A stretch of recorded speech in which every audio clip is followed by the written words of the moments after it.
Au cours des dernières décennies, des scientifiques du monde entier ont fait des découvertes montrant clairement qu'un concepteur intelligent est responsable de la création de l'univers.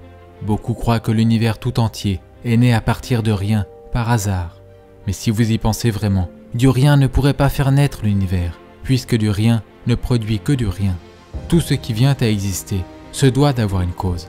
Cependant, beaucoup croient qu'obtenir un système solaire comme le nôtre, avec une planète adaptée à la vie comme la Terre, ne serait pas si difficile.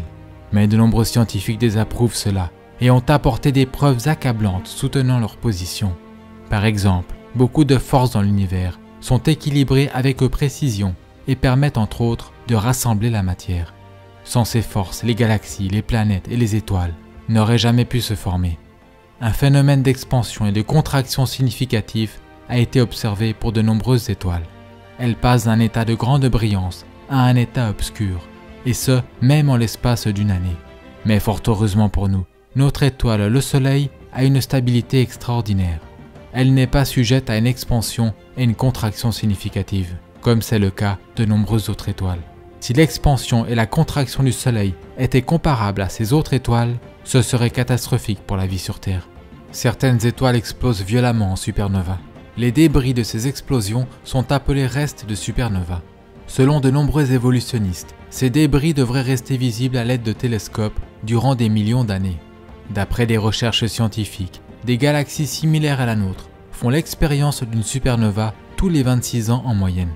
Dès lors, si nous connaissions approximativement leur fréquence d'apparition dans des galaxies similaires à la nôtre, le nombre total de restes de supernova présents dans notre galaxie devrait nous donner une idée de l'âge de notre galaxie.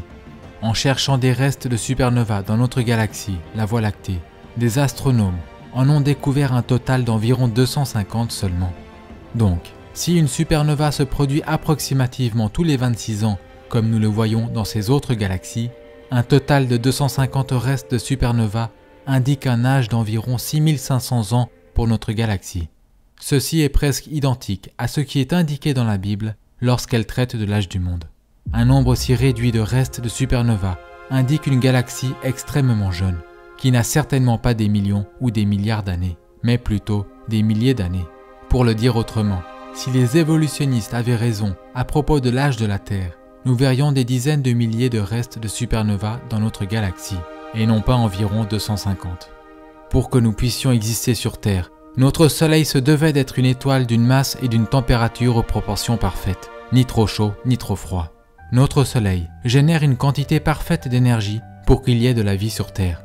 Le Soleil relâche plus d'énergie en une seule seconde que ce que l'humanité a produit durant toute son histoire. Si nous éprouvions une chute d'énergie solaire, ne serait-ce que de quelques pourcents, tous les océans se mettraient à geler.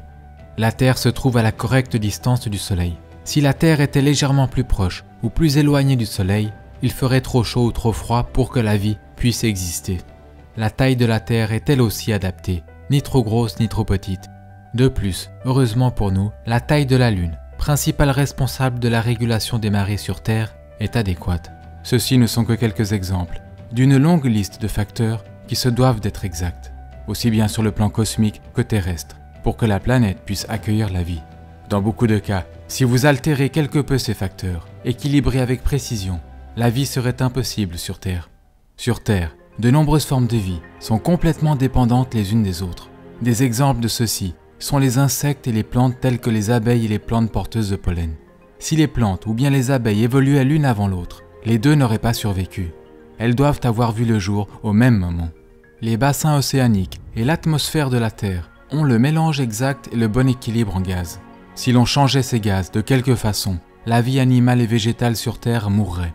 Les évolutionnistes ne peuvent aucunement expliquer pourquoi la Terre, contrairement à d'autres planètes, a une quantité en eau si extraordinaire. Nous avons également une planète riche en oxygène. Si notre niveau actuel de 21% d'oxygène augmentait de quelques pourcents, notre atmosphère pourrait devenir complètement instable et explosive. La Terre a un champ magnétique. Sans ce champ, le vent solaire balayerait notre atmosphère. L'atmosphère de la Terre bloque les rayons nocifs du Soleil, tout en permettant dans le même temps des rayons utiles à la vie. Les plantes requièrent une grande quantité de soleil pour exister, et le soleil est de loin la source en vitamine D la plus riche pour l'humain. Quand le soleil frappe la peau, de la vitamine D est produite par le corps. Le manque de vitamine D serait lié à plusieurs problèmes de santé. De plus, l'atmosphère de la Terre est transparente. Ceci nous permet d'observer aisément d'autres planètes, étoiles, ainsi que des phénomènes tels que des éclipses. Une éclipse totale du Soleil n'est possible que parce que le Soleil est 400 fois supérieur à la Lune et environ 400 fois plus éloigné de la Terre. Il en résulte que durant une éclipse totale du Soleil, depuis la Terre, le Soleil et la Lune apparaissent comme ayant la même taille, permettant ainsi une parfaite correspondance. Et ce n'est que grâce à ces éclipses totales du Soleil que nous avons été capables de faire des découvertes scientifiques qui sinon n'auraient jamais vu le jour. Les évolutionnistes croient que le Soleil, la Terre et la Lune se formèrent lorsque naquit notre système solaire il y a près de 4,5 milliards d'années. Mais la Lune s'éloigne davantage de la Terre chaque année. Donc, si la Lune avait été trop éloignée ou trop proche de la Terre au temps où les humains subsistaient, des observateurs sur Terre n'auraient jamais pu observer le phénomène d'une éclipse solaire totale. Ainsi, selon les évolutionnistes, l'incroyable spectacle qu'offre une éclipse totale du Soleil ne pourrait se voir que dans une minuscule fenêtre de temps dans l'existence du système solaire. N'est-il pas intéressant que l'humanité ait vu le jour précisément durant cette période de temps où l'on pouvait assister à l'événement d'une éclipse totale du Soleil? Un autre problème majeur pour les évolutionnistes est que la Lune aurait été extrêmement proche de la Terre par le passé. En réalité, la Lune se serait rapprochée à tel point qu'elle aurait touché la Terre il y a bien moins de 4,5 milliards d'années en arrière. Les évolutionnistes affirment que notre système solaire émergea d'un nuage de poussière tourbillonnant. Dès lors, la composition de diverses planètes ainsi que leur température devrait être identique, mais ce n'est pas le cas. Ceux qui adhèrent à la théorie du Big Bang croient en réalité que toute matière dans l'univers fut concentrée à l'origine dans quelque chose de plus petit qu'une tête d'épingle, qu'elle explosa ensuite, s'étendit, et qu'en sortit le système ordonné de choses que nous voyons aujourd'hui. Néanmoins, il y a de gros problèmes avec la théorie du Big Bang. En premier lieu, si vous aviez concentré toute la masse de l'univers dans ce point de départ, plus petit qu'une tête d'épingle, la gravité aurait été si forte que rien n'aurait été en mesure de s'en échapper. Deuxièmement, les explosions ne produisent pas l'ordre, elles détruisent l'ordre. Il serait donc impossible qu'un nombre de choses ordonnées, presque infini, émerge d'une explosion. Aussi, si un Big Bang explose toute chose, les planètes et les lunes tourneraient dans la même direction du fait de la loi que l'on appelle la conservation du moment angulaire. Mais nous avons des lunes et des planètes qui tournent aussi bien dans un sens que dans l'autre. Les comètes sont aussi estimées par les évolutionnistes comme ayant des milliards d'années. Il est fréquent que des comètes entrent en collision avec des planètes ou le Soleil. Elles sont appelées boules de neige sales, car une partie significative d'une comète est composée de glace. Lorsque des comètes voyagent dans l'espace et se rapprochent du Soleil, elles commencent à perdre de la masse tandis qu'elles sont brûlées par le Soleil. Elles ne pourraient ainsi durer peut-être que 10 000 ans avant de finir totalement brûlées. Fait intéressant, les tissus mous, les cellules sanguines et l'ADN ne peuvent également durer qu'environ 10 000 ans. Pourtant, ces éléments ont été récemment découverts dans des os de dinosaures. Cela montre que les dinosaures existaient des milliers d'années auparavant, et non pas 65 millions d'années, comme l'affirment les évolutionnistes. Un autre énorme problème pour les évolutionnistes est que la population humaine actuelle de la Terre est de 7,3 milliards d'individus. Combien de temps faudrait-il pour passer de 2 humains à 7,3 milliards d'humains? Ce ne serait en réalité pas si long. Dans l'histoire récente, la moyenne annuelle du taux de croissance a atteint son record en 1963, avec un taux de croissance de 2,19%. La population mondiale s'accroît actuellement d'environ 1,14% chaque année. Mais si nous commencions par 2 humains, combien de temps faudrait-il pour atteindre les 7,3 milliards d'humains actuels en recourant, disons, à 2% de moyenne annuelle de taux de croissance? La réponse est que cela n'aurait seulement pris environ que 1100 ans. Puisque la croyance des évolutionnistes est que nous sommes sur Terre depuis bien plus de 1100 ans, pourquoi n'avons-nous pas un nombre plus élevé d'individus sur Terre? Aussi, où sont tous les os ou les tombes en considérant que presque tous les peuples à travers l'histoire ont enterré leurs morts? Certains essayeront malgré tout de se convaincre que d'obtenir une planète remarquablement privilégiée et spéciale comme la Terre ne fut qu'un accident dans lequel tout se produisit parfaitement de la bonne façon. Mais même si ces personnes le croyaient, comment la vie débuterait-elle sur Terre, sachant qu'il est un fait que la vie ne peut venir du néant? Tous les organismes vivants sur Terre sont composés de cellules. Alors, quelles sont les chances qu'une première cellule puisse s'être formée accidentellement? Il y a près de 150 ans, lorsque Charles Darwin était en vie, la cellule était considérée comme quelque chose de simpliste, rudimentaire, tel qu'une goutte microscopique de gelée. Cela dit, à la suite des découvertes récentes, nous savons à quel point ces cellules, extraordinairement petites, sont étonnamment complexes. Le corps humain d'un adulte contient 100 trillions de cellules de différentes dimensions. 10 000 de ces cellules humaines, de taille moyenne, pourraient être placées sur la tête d'une épingle. Et une seule cellule prise individuellement contient de l'information équivalent à 4000 livres. L'information de toutes les cellules, chez un adulte, au format d'un livre, remplirait complètement le Grand Canyon des États-Unis d'Amérique plus de 75 fois. La cellule est similaire à un superordinateur, mais de dimensions microscopiques. On pourrait aussi considérer la cellule comme une remarquable ville miniaturisée, dotée d'un réseau élaboré de lignes d'assemblage, avec de nombreuses machines moléculaires protéiques, exécutant diverses tâches permettant à la cellule de fonctionner. Par exemple, dans la cellule se trouvent des petits camions moléculaires qui voyagent sur des structures microscopiques que l'on peut comparer à des voies rapides, tout en transportant des matériaux autour de la cellule. Un exemple de machine moléculaire dans la cellule est le moteur flagellaire qu'utilisent certaines bactéries pour nager. C'est un moteur rotatif moléculaire muni d'une queue de la forme d'un fouet et pouvant opérer jusqu'à 100 000 révolutions à la minute. Voici une image d'un moteur flagellaire agrandi plus de 50 000 fois. Il fait environ 1/40 millième de centimètre de long. 8 millions de ces moteurs minuscules pourraient être placés sur la coupe transversale d'un cheveu humain. Vous pouvez voir les détails de sa construction. Il est composé de 30 parties protéiques différentes. Il semble avoir été conçu par un ingénieur. Le moteur flagellaire est extrêmement similaire à un moteur électrique, faisant des rotations dans un sens et dans l'autre. Le moteur flagellaire conduit une bactérie à travers un environnement liquide extrêmement visqueux.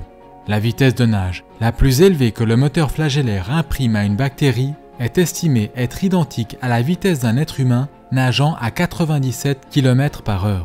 Si cela ne vous semble pas impressionnant, considérez que la vitesse de nage la plus élevée jamais rapportée chez un humain est d'environ 8 km/h. Ainsi, la bactérie peut, au moyen d'un moteur flagellaire, se déplacer près de 11 fois plus rapidement que le nageur humain le plus rapide à avoir été chronométré. Les 30 parties distinctives du moteur flagellaire sont toutes essentielles. Donc, si vous retirez l'une de ces parties, celui-ci ne fonctionnera plus du tout et la bactérie mourra.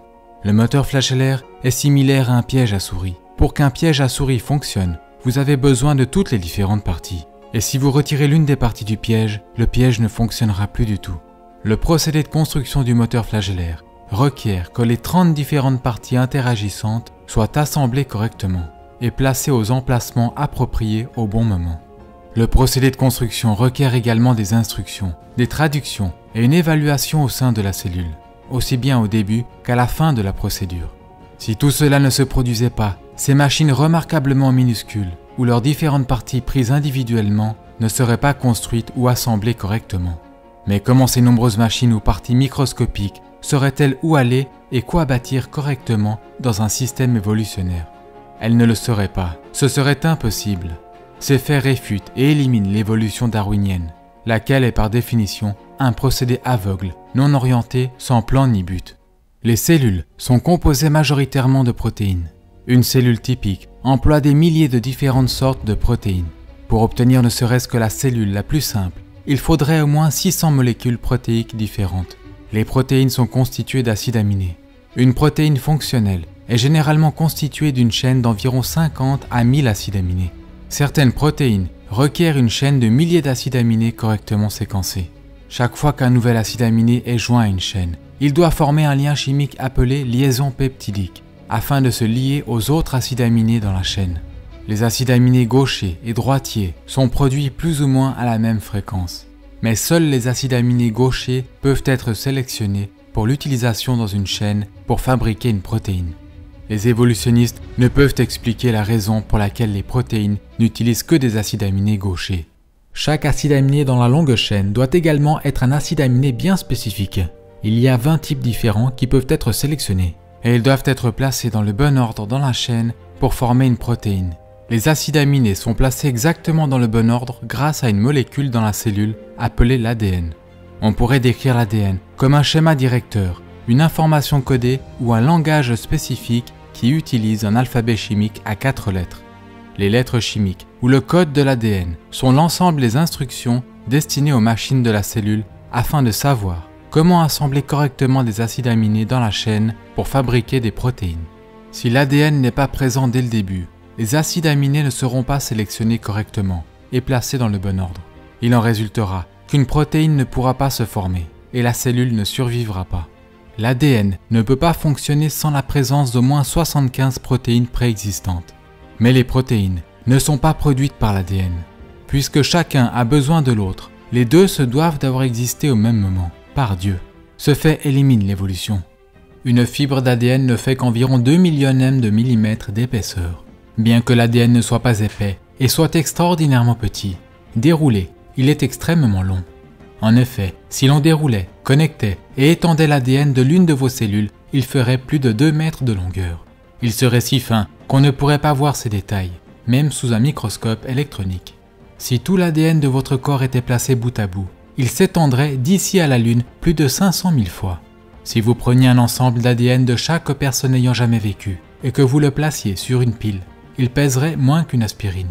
Pourtant, la densité de stockage d'informations de l'ADN est plusieurs fois plus grande que la plus avancée des puces informatiques de silicium. Bill Gates a décrit ainsi l'ADN. Citation : « L'ADN est comme un programme d'ordinateur, mais de très loin plus avancé qu'aucun logiciel jamais créé. » Cela dit, avoir le programme d'instruction complexe de l'ADN n'est pas suffisant en soi. D'autres éléments dans la cellule doivent pouvoir comprendre et utiliser le programme d'information de l'ADN. En d'autres termes, le programme ADN hautement complexe ne vaut rien si vous n'avez pas aussi un système à l'intérieur de la cellule qui puisse comprendre le langage ADN. Pour mieux comprendre cela, imaginez que l'ADN soit un disque CD ou DVD complexe. Si vous n'avez pas en plus le lecteur ou le système qui peut le lire, comprendre et utiliser l'information sur le disque, alors le disque ne vaut rien. Par conséquent, d'autres éléments dans la cellule doivent comprendre et être capables d'utiliser le programme d'information ADN afin de bâtir correctement. Sinon, la cellule mourra. L'ADN est capable de fabriquer une copie identique à lui-même. Dieu a aussi programmé l'ADN afin que celui-ci détecte et corrige des erreurs. Il y a une machine protéique spéciale de relecture qui voyage constamment d'un bout à l'autre de la chaîne ADN à la recherche d'une quelconque erreur nécessitant une correction. Si un problème est détecté, des réparations sont immédiatement entamées. Tout ce procédé est remarquablement complexe. L'information contenue dans l'ADN prouve que la vie ne consiste pas seulement de matière et d'énergie. Elle contient aussi de l'information. L'information ne peut venir que d'une source intelligente qui l'y place. Une autre fonction de l'ADN est que c'est le programme qu'utilise Dieu pour construire ce à quoi vous ressemblez, votre couleur de cheveux, votre taille, etc. Comme il a été dit précédemment, le corps de chaque adulte humain contient près de 100 trillions de cellules. Mais à votre conception, vous n'étiez qu'une seule cellule. Ce qui est extraordinaire est que vous débutiez votre existence en n'étant pas plus gros qu'une tête d'épingle. Cependant, toute l'information complexe qui vous a physiquement défini, vous et tous les organes de votre corps, étaient là, contenus dans cette unique cellule. Dans le mois de votre conception, vos yeux, vos oreilles et vos poumons se développent. Des milliards de nouvelles cellules se forment et votre taille s'accroît de plus de 10 000 fois. Peu après les premiers mois, la vitesse à laquelle vous grandissiez ralentit de façon spectaculaire. Si elle n'avait pas ralenti et que votre allure de croissance était restée la même, vous auriez pesé plus de 1300 kg à la naissance. Après 2 mois, vous ne faites que 3 ou 4 cm de long, encore suffisamment petit pour rentrer dans une coquille de noix. Il n'y a pas d'explication évolutionnaire pour l'extraordinaire complexité impliquée dans la conception et la naissance, ou même une raison pour la reproduction en elle-même. Les évolutionnistes croient que les systèmes reproducteurs remarquablement complexes, radicalement différents, mais toutefois complémentaires, de toutes les sortes de vie, se sont développés par hasard, complètement et indépendamment au même moment. Rien qu'une légère incompatibilité dans l'un des 2 systèmes rendrait inutiles les 2 systèmes reproducteurs, et la vie disparaîtrait. Aussi, comment la reproduction aurait-elle pu se produire au commencement, s'il n'y avait eu qu'un mâle et pas de femelle? Comment y aurait-il pu avoir reproduction en l'absence de système d'organes reproducteurs, lorsque ces derniers, entre guillemets, évoluaient? Selon les évolutionnistes, les humains ont évolué à partir de créatures terrestres, elles-mêmes ayant évolué à partir du poisson. Mais comment le premier poisson aurait-il pu parvenir jusqu'à la terre ferme et survivre en dehors de l'eau? Comment les animaux, les êtres humains, auraient-ils survécu sans avoir d'organes, de côtes et d'autres éléments cruciaux pour la vie? tandis qu'ils évoluaient soi-disant. Notez aussi que pas un fossile de transition montrant une espèce animale évoluant en une autre espèce animale n'a été découvert. Et les soi-disant chaînons manquants, qu'utilisent certains pour prétendre que les singes ont évolué en êtres humains, se sont tous avérés être soit totalement singes, soit totalement humains, soit faux. Les évolutionnistes n'ont également aucune explication pour la conscience ou l'origine du système immunitaire. Par exemple, les globules blancs dans le sang attaquent les mauvaises bactéries dans notre corps. Celles-ci traqueront et prendront en chasse les mauvaises bactéries dans des missions de délogement et d'élimination. Pour agir de la sorte, elles doivent disposer de l'information programmée qui leur permette de faire la différence entre l'ami et l'ennemi. À moins que tout ceci n'était en place et travaillait dès l'origine de la vie, une condition qui écarte l'évolution, les bactéries et autres agents infectieux auraient gagné et nous n'aurions pas survécu. Les évolutionnistes n'ont pas d'explication pour la très complexe et pourtant parfaite précision avec laquelle le corps coagule le sang. Un désastre pourrait survenir si le sang ne coagulait pas au bon moment et au bon endroit. Si le sang se mettait à coaguler au mauvais endroit, par exemple dans vos poumons ou dans votre cerveau, vous pourriez mourir. Si le sang se mettait à coaguler trop longtemps, après qu'une quantité trop importante de sang ait été drainée ou que la plaie n'ait pas été entièrement recouverte, vous pourriez mourir. Si la coagulation sanguine n'était pas restreinte uniquement à la zone de coupe, tout votre système sanguin pourrait se solidifier. L'évolution n'a aucune explication pour la coagulation sanguine. Car comment votre corps saurait-il automatiquement quand et où débuter le processus de coagulation du sang si une information intelligente interne n'était pas présente pour le guider? Et en parlant de sang, quel élément apparut le premier? Le sang ou le cœur qui pompe le sang? La peau a-t-elle évolué avant le sang? Si c'est le cas, comment a-t-elle survécu? La vérité est que pour que l'humanité puisse survivre, toutes ces choses se devaient d'être complètement développées et présentes ensemble, dès le commencement. Le cerveau humain, qui pèse plus d'1 kilo, est l'arrangement ordonné de matière le plus complexe de l'univers. Le cerveau d'un humain adulte contient 100 000 milliards de connexions électriques. C'est plus que toutes les connexions électriques de tous les appareils électriques du monde. À l'arrière de votre globe oculaire se trouve la rétine. Elle fait moins de 7 cm². Pourtant, ces 7 cm² contiennent plus de 137 millions de cellules photosensibles, et toutes sont branchées au cerveau. L'œil humain peut se soigner tout seul et est auto-nettoyant. L'œil a également une mise au point automatique, permettant de distinguer des millions de couleurs. Si votre œil se décalait, ne serait-ce que d'1 degré, vous verriez double. Ces faits ne constituent qu'une partie des preuves qui démontrent que nous avons été créés par Dieu. Et nous trouvons une preuve évidente de la puissance créatrice de Dieu et de son intelligence, non seulement dans la création de l'homme, mais aussi dans l'extraordinaire complexité des animaux et des insectes. Ceci est couvert en détail dans la série de vidéos en anglais, ces incroyables créatures qui défient l'évolution. Certains croient que la complexité de la vie et de l'univers peut s'expliquer par la possibilité qu'une race extraterrestre l'ait créée. Mais croyez-vous vraiment que des extraterrestres aient le pouvoir de créer la Terre? Et qu'en est-il de quelque chose de la taille du Soleil? Plus d'1 million de planètes Terre pourraient tenir dans le Soleil. Le Soleil est également très chaud. Donc, comment les extraterrestres auraient-ils fait pour l'assembler et le construire? Comment auraient-ils fait pour s'en approcher suffisamment pour le construire et s'en écarter rapidement sans mourir après l'avoir allumé? Les conditions en dehors de la Terre, dans l'espace, sont selon les preuves trop hostiles pour que la vie y existe. Par exemple, une explosion prolongée aux rayons cosmiques dans l'espace peut être fatale. Ne serait-ce que les températures extrêmes dans l'espace rendraient pratiquement toute forme de vie soit beaucoup trop chaud, soit trop froid. On y trouve également des gaz empoisonnés, des radiations dangereuses, des explosions gigantesques, des forces gravitationnelles extrêmes et un manque d'atmosphère et d'éléments chimiques spécifiques pour que la vie puisse exister. Or, un grand nombre d'astronomes croient que la vie a évolué sur Terre et par conséquent, selon eux, elle a dû aussi évoluer sur d'autres planètes dans l'espace. Néanmoins, si cela était vrai, beaucoup de races extraterrestres sur d'autres planètes, plus vieilles que la nôtre, devraient exister. Certains d'entre eux seraient de loin plus avancés technologiquement que nous le sommes. Il en résulterait que ceux-ci nous auraient envoyé un signal radio à travers l'espace que nous pourrions capter, où ils nous auraient atteints avec leurs vaisseaux ou leurs robots.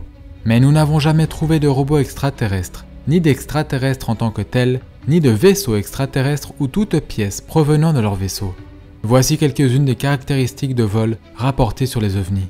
En vol, les ovnis changent fréquemment de taille, de couleur ou de forme. Plusieurs ovnis se réunissent pour fusionner en un seul ovni, et un ovni se change instantanément en plusieurs ovnis. Beaucoup de témoins d'apparitions ovnis ont décrit ces changements instantanés dans la taille et l'aspect des ovnis en disant que les ovnis semblaient être vivants.